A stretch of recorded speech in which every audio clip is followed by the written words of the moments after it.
universo de Halo existem 4 gerações de super soldados, e cada uma dessas gerações possui uma característica única. Os super soldados são equipados com uma armadura avançada, treinado para a linha de frente. Salve Hunters, eu sou o Hunter e bem-vindos de volta para mais um vídeo. E hoje vamos falar qual é a geração de super soldados espartano é a mais forte. Então, chega de enrolação, pega a pipoca, abre a coca, se senta no sofá que o vídeo já vai começar. A geração de espartano mais fraca é a geração 1, conhecida como Orion. A primeira geração de super soldados espartano foram pessoas que se voluntariaram para o Projeto Orion. Iniciado no final do século 25, o Projeto Orion foi o precursor de outros projetos. Para todos os efeitos, ele foi usado para testar os diferentes melhoramentos que poderiam produzir super soldados geneticamente e fisicamente superiores para a CSNU. Basicamente falando, o objetivo do Projeto Orion era produzir soldados que pudessem colocar a armadura Mjolnir, o que exigia que o usuário fosse fisicamente capaz o suficiente para lidar com o esforço de usar essa peça de tecnologia. Como tal, os soldados que faziam parte do Projeto Orion precisavam ser fisicamente melhorados. O problema é que o experimento falhou devido a vários fatores diferentes. Além disso, quem participou dos experimentos do Projeto Orion eram voluntários já adultos. Também houve muitos voluntários diferentes que acabaram morrendo durante os experimentos. E foi isso que levou o Orion a ser descartado.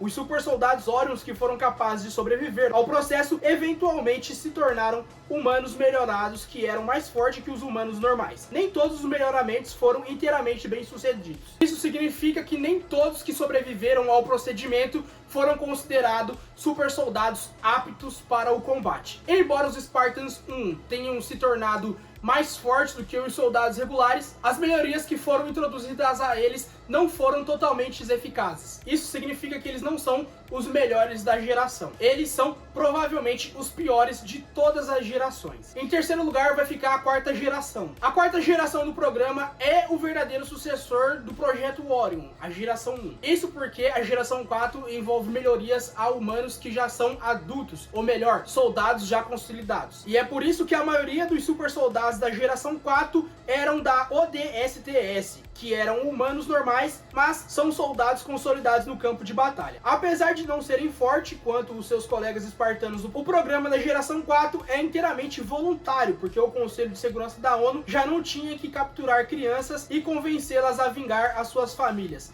inscrevendo-se no programa. Como tal, os voluntários já são membros comprovados das Forças Armadas da CSNU e são fortes e experientes o suficiente para sobreviver o processo. A geração 4 ainda passa por melhorias genéticas, mas elas não são tão brutais quanto os seus equivalentes da geração 3 e da geração 2 sofreram. O fato da geração 4 serem soldados consolidados da força de defesa não os torna dispensáveis igual era a geração 3. Mas o problema da geração 4 é que o programa ainda não era perfeito. Isso porque aqueles que se submetem a esse procedimento não foram selecionados com base em suas capacidades genéticas, mas eram voluntários. E como tal, ainda existem falhas no programa, porque alguns voluntários simplesmente não atendiam os requisitos genéticos. Os soldados da geração 4 são objetificamente mais fracos em comparação do que a geração 2 e a geração 3, quando são levados em consideração os fatores de que eles não foram submetidos aos mesmos aprimoramentos. No entanto, apesar da falta de aprimoramento, eles mais do que compensam as suas fraquezas com a experiência. Os soldados espartanos da geração 4 são compostos pelos melhores soldados dentro das Forças Armadas. Eles passaram pelo mesmo árduo treinamento de que outros soldados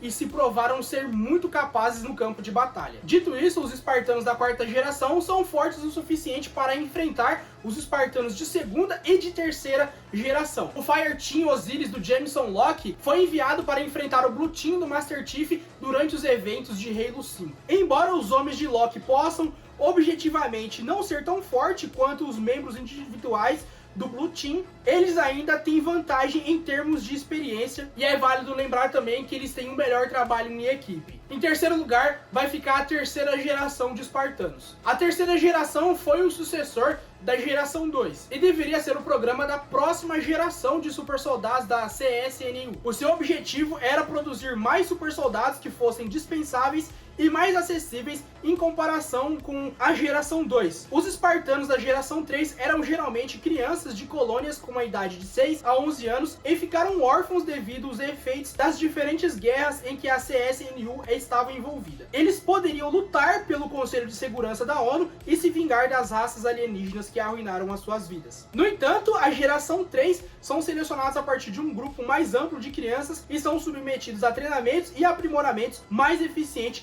em comparação com os que tiveram envolvido no projeto da geração 2. Isso significa que o Conselho de Segurança da ONU teria muito mais super soldados à frente na linha de combate. A geração 3 foi submetida a aprimoramentos menos severos em comparação com a geração 2. Isso porque o objetivo da geração 3 era produzir soldados de uma maneira mais rápida e mais barata. No entanto, a geração 3 ainda são mais rápidos, mais fortes e mais inteligente do que os humanos. Ainda assim, as suas capacidades físicas são insuficientes quando comparada ao que os soldados da geração 2 são capazes de fazer. Mas embora os soldados da geração 3 sejam objetivamente mais fracos em comparação aos seus homólogos da geração 2, eles são melhores treinados na arte das táticas militares e da colaboração, porque há mais soldados da geração 3 por aí. Como tal, eles são ótimos em usar táticas militares ao seu favor e em criar diferentes medidas colaborativas com seus companheiros de equipe para ter sucesso no campo de batalha. Eles podem não ser tão fortes quanto os seus colegas da geração 2, mas são melhores em equipe. E pelo simples fato de haver um maior número da geração 3, eles são capazes de subjugar os seus oponentes devido ao seu número. Dito isso, a quantidade e o trabalho de equipe são os pontos mais fortes da geração 3. E os mais fortes, como foi deixado claro no decorrer desse vídeo inteiro, são os soldados da geração 2. Embora o Projeto Orion tenha sido um grande fracasso, ele acabou sendo revivido devido aos esforços da doutora Catherine Halsey. Halsey? É Halsey?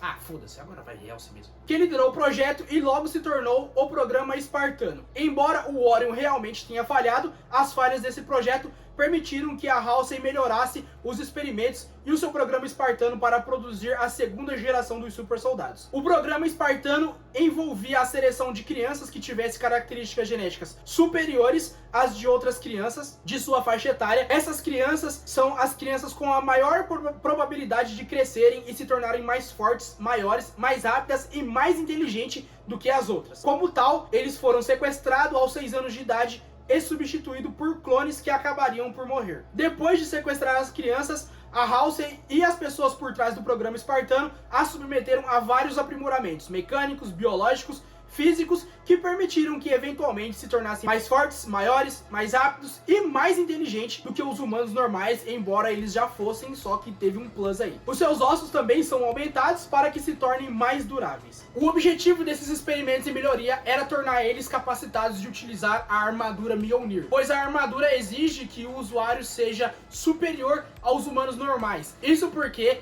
a armadura exige muita força física que leva à exaustão. Como tal, a segunda geração foram os primeiros a combinar a tecnologia avançada do exoesqueleto com características físicas superiores do soldado. Aqueles que fizeram parte do programa da segunda geração acabaram se tornando muito mais fortes do que qualquer outro super soldado no universo de Halo. Eles também são considerados naturalmente superiores às pessoas em termos de genética e biologia, porque foram escolhidos seletivamente para participar do programa. E é por isso que, mesmo que eles não tenham sido fisicamente melhorados, são considerados mais fortes, maiores e mais rápido, e também mais inteligente do que um ser humano médio. Além disso, a segunda geração foram submetidos ao maior número de experimentos e aprimoramentos, e são também os que foram treinados para se tornarem soldados desde a infância. Isso já na tenra idade de 6 anos. A segunda geração são treinados na arte da guerra, e isso significa que são basicamente criados para se tornarem máquinas de matar nas linhas de frente. A própria natureza de como o projeto foi produzido que os torna superiores a todos e os outros super soldados em um nível individual. No entanto, os problemas morais ligados ao projeto e o número de fracasso abriram margem para a criação da geração 3. Cada geração de soldados espartanos tem seus pontos fortes e as suas vantagens contra as outras gerações. Portanto, a geração 2 ela é superior. Isso dado ao fato da sua genética superior, passarem por um treinamento superior desde os 6 anos de idade e também foram submetidos a mais experimentos e aprimoramentos. São claramente a geração mais forte de espartanos. O vídeo de hoje vai chegando ao fim. Muito obrigado por ter acompanhado até aqui. Se você gostou, deixa o like, compartilha, se inscreva no canal que ajuda muito no crescimento do mesmo. Me siga nas redes sociais para não perder os próximos vídeos. Um grande abraço, fiquem bem!